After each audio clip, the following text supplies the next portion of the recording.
Chapter 534, A Dream Lesson. Danitz's worries didn't come true.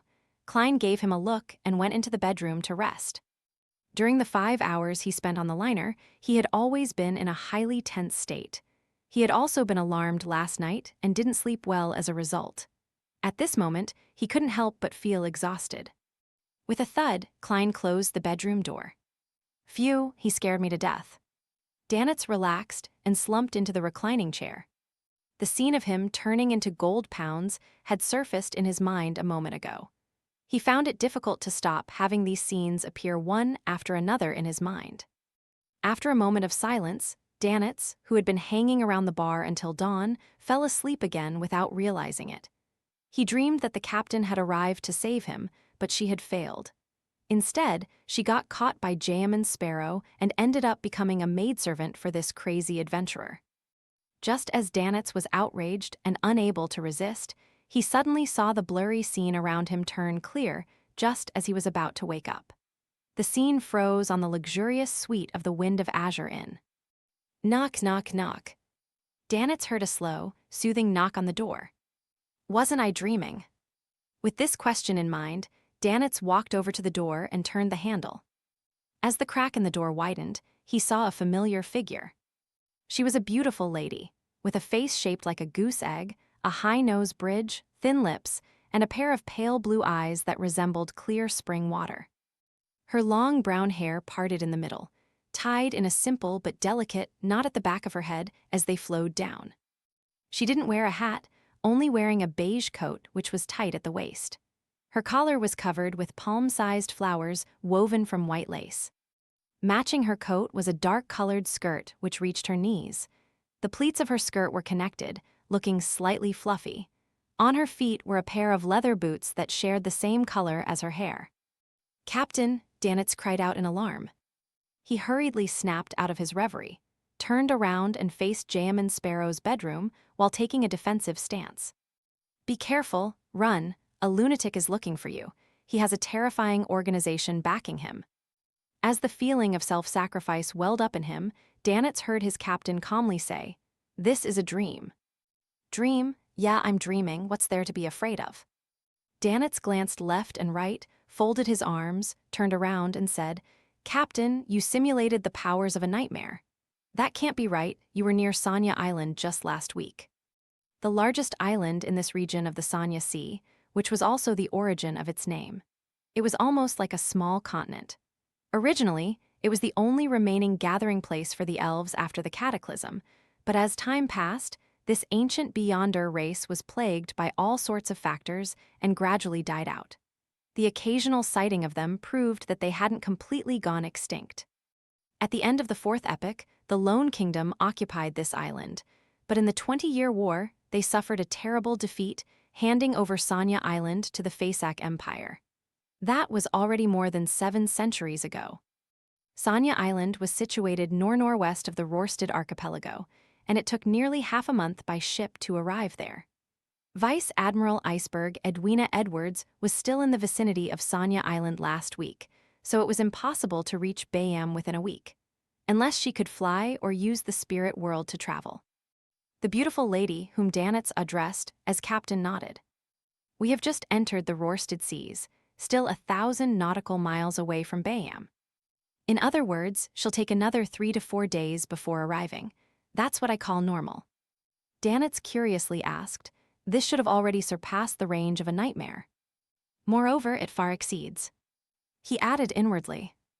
Vice Admiral Iceberg, Edwina entered the room and walked towards the table and chair. "It's not a nightmare power, but a secret ritualistic magic. It uses an item left behind on the ship to enter the dream of someone very far away." Listening to the captain's meticulous explanation, Danitz instantly felt as if he had returned to the Golden Dream and was beginning his lesson. "I've never heard of such ritualistic magic before.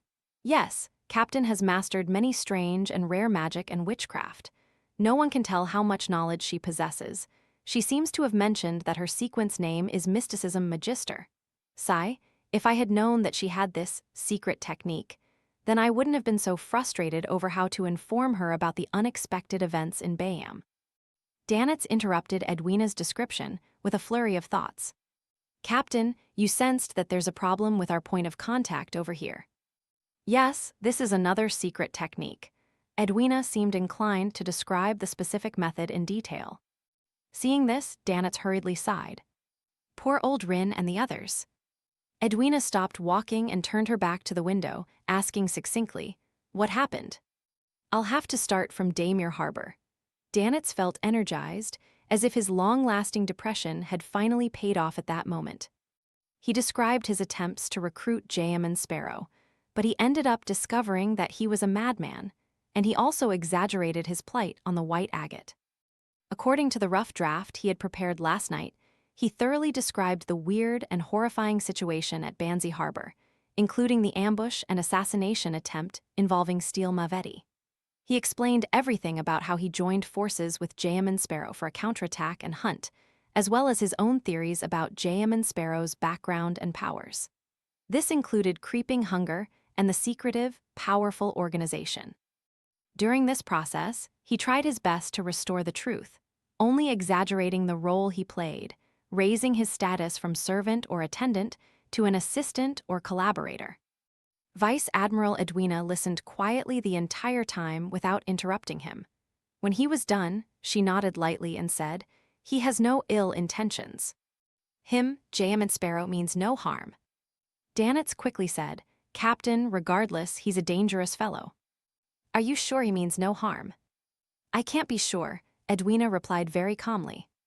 "Then why were you?" Danitz took a silent breath, sensing the similarity between his captain and Jayaman Sparrow. They were people who he couldn't engage in a conversation with.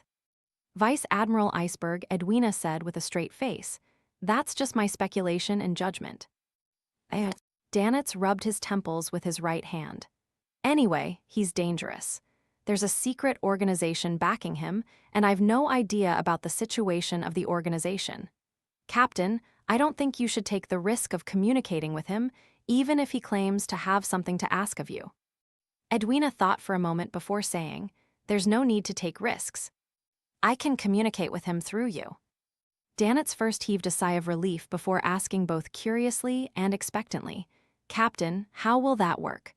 Or should I say, what do I need to do?"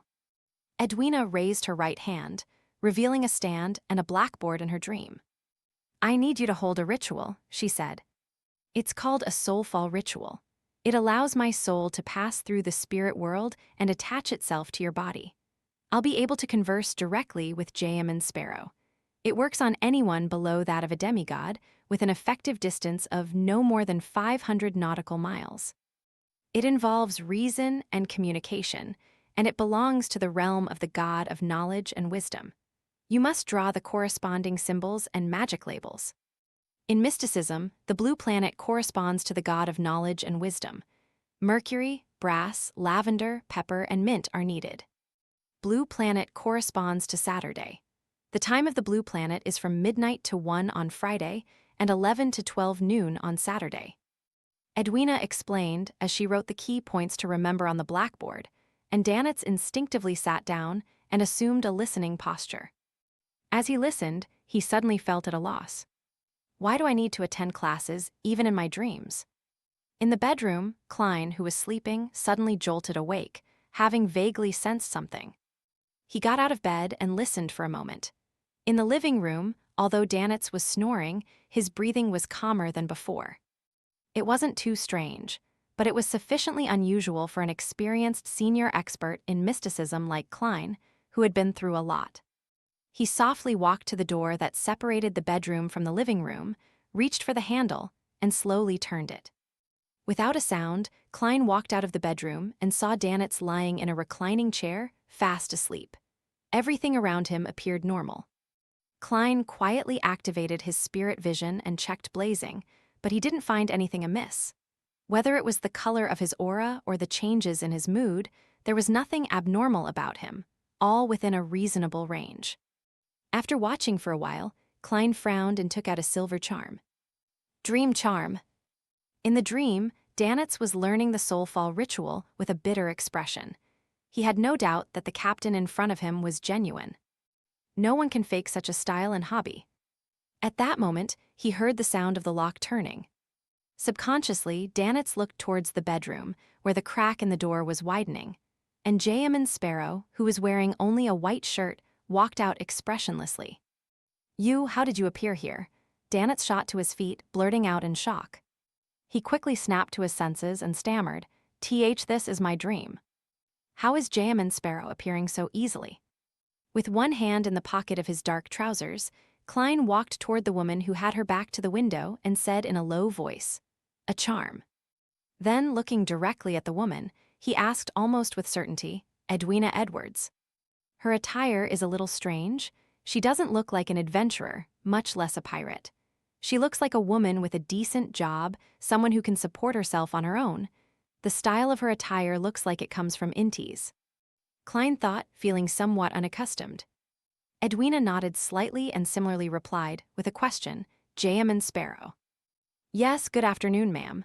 Klein smiled slightly, pressed his hand to his chest, and bowed. Edwina nodded and replied, "Good afternoon."